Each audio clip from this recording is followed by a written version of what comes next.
மரக்காலால் மூடாதீர்கள். விளக்கை கொளுத்தி மரக்காலால் மூடி வைக்காமல் விளக்கு தண்டின் மேல் வைப்பார்கள். அப்பொழுது அது வீட்டிலுள்ள யாவருக்கும் வெளிச்சம் கொடுக்கும். மத்தேயு 5:15. இரட்சிக்கப்படும்போது கர்த்தர் உங்களுடைய உள்ளத்தில் அந்த அக்கினி தீபத்தை ஏற்றி வைத்தார். ஆனால் கர்த்தர் கொடுத்த இரட்சிப்பை, அவர் பாராட்டின கிருபையை நீங்கள் மூடி வைக்கக்கூடாது, உங்களுக்குள் அடக்கி வைத்துவிடக்கூடாது.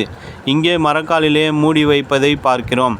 மரக்கால் என்பது வியாபாரத்தையும் தொழிலையும் குறிக்கிறது. இன்றைக்கு அநேகர் பணம் சம்பாதிக்க வேண்டும் என்று ஆசையால் வியாபாரம், தொழில் என்று இரவு பகலாக அலைந்து கொண்டிருக்கிறார்கள்.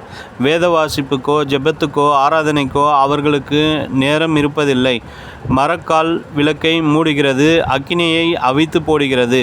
இரண்டாவதாக, மரக்கால் என்பது அளந்து போடும் ஒரு அளவையாகும். நீங்கள் தானியங்களையும் மற்ற காரியங்களையும் அளப்பது நல்லதுதான். ஆனால் ஊழியங்களையும் விசுவாசிகளையும் அளந்து பார்த்து குறை கூறும்போது உங்களுக்குள்ளே உள்ள தீபம் அணைந்துவிடும். கர்த்தர் சொல்லுகிறார், இதோ உன் கண்ணில் உத்திரம் இருக்கையில் உன் சகோதரனை நோக்கி, நீ உன் கண்ணில் இருக்கும் துரும்பை எடுத்து போடட்டும் என்று நீ சொல்லுவதெப்படி? மத்தேயு 7:4.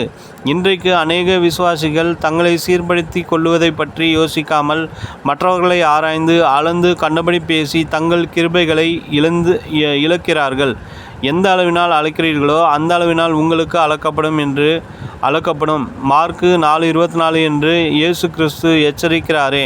மற்றவர்களிடம் குறை கண்டுபிடிப்பதை விட்டுவிடுங்கள், குற்றம் சாட்டுவதை விட்டுவிடுங்கள். வாயின் வார்த்தைகளை ஒருபோதும் பட்டயமாக பயன்படுத்தாதிருங்கள். வேதம் சொல்லுகிறது, உன் வாய்மொழிகளால் சிக்குண்டாய், உன் வாயின் வார்த்தைகளால் பிடிபட்டாய். நீதிமொழிகள் 6:2.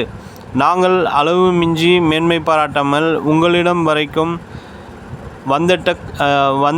வந்து எட்டத்தக்கதாக தேவன் எங்களுக்கு அளந்து பகிர்ந்த அளவு பிரமாணத்தின்படியே மேன்மை பாராட்டுகிறோம். 2 கொரிந்தியர் 10:13 என்று அப்போஸ்தலர் பவுல் எழுதுகிறார். நீங்கள் விளக்கை மரக்காலால் மூடி வைக்காமல் விளக்கு தண்டின் மேல் வையுங்கள். விளக்கு தண்டு என்பது கிறிஸ்துவை குறிக்கும். அப்பொழுது உங்களுடைய வீடு முழுவதும் பிரகாசிக்கும்.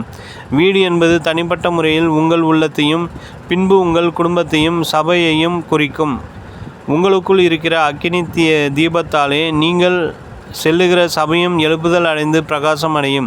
தேவ பிள்ளைகளே, நீங்கள் ஒரு அக்கினி ஜுவாலை என்பதால் பற்றி பிடித்து பரவுங்கள். நினைவிற்கு, நீங்கள் உலகத்துக்கு வெளிச்சமாயிருக்கிறீர்கள். மலையின் மேல் இருக்கிற பட்டணம் மறைந்திருக்க மாட்டாது. விளக்கை கொளுத்தி மரக்காலால் மூடி வைக்காமல் விளக்கு தண்டின் மேல் வைப்பார்கள். அப்பொழுது அது வீட்டிலுள்ள யாவருக்கும் வெளிச்சம் கொடுக்கும். மத்தேயு 5:14-15.